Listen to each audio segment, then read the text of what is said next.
Hi hello welcome back. So இப்போ வந்து பார்த்தீங்க அப்படின்னா 30 days 30 டிஐஒய் லிப் ஸ்க்ரப்ஸ் பற்றி தான் நம்ம பார்க்க போகிறோம். ஸோ இன்னைக்கு வந்து டே 1 லிப் ஸ்க்ரப்.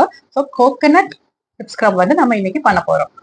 ஸோ இதுக்கு நான் என்ன எடுத்திருக்கேன் பார்த்தீங்கன்னா virgin gold press coconut oil. இதுதான் எடுக்கணுங்கிறது கிடையாது, எந்த கோகனட் ஆயில் வேணாலுமே நீங்கள் எடுத்துக்கலாம். ஸோ இது ஜஸ்ட் இது வந்து டிஐஒய்ஸ் தான், நீங்கள் அப்பப்போ பண்ணுறதுக்கு இதை யூஸ் பண்ணிக்கலாம். ஸோ ஒரு ஸ்பூன் அளவு கொஞ்சமாக நான் எடுத்துக்கிறேன், ஒரு ½ டீஸ்பூன் அளவு எடுத்துக்கலாம். ஸோ இதுல நான் என்ன உங்களுக்கு ஸ்க்ரப்பிங்க்கு ஆட் பண்ண போறேன் பாத்தீங்கன்னா, இது வந்து கோகனட் சுகர், தேங்காய் சக்கரைன்னு சொல்லுவோம் இல்லையா, அதுதான். ஸோ இதை தான் நான் 1 டீஸ்பூன் அளவுக்கு ஆட் பண்ணியிருக்கேன். 1 டீஸ்பூன் அளவுக்கு ஹனி ஆட் பண்ணிக்கிறேன். நல்லா ஒரு மிக்சிங் இது கொடுத்துருவோம். இது ஓகேவா இருக்கும். இல்ல per day or 2 days weekly ட்வைஸ்க்கு வந்து இது கரெக்டா இருக்கும். ஸோ அப்போ பார்த்தும் போது இன்னும் கொஞ்சம் கோகனட் ஆயில் வேணாலும் ரெடியூஸ் பண்ணிக்கோங்க. லைட்டா அப்ளை பண்ணிட்டு 2 minutes நல்லா ஒரு சர்க்கிளிங்ல பண்ணணும். சூப்பரா இருக்கும், வாய்க்குள்ளேயே நல்லாவே போகும், நல்லா இருக்கு டேஸ்ட்.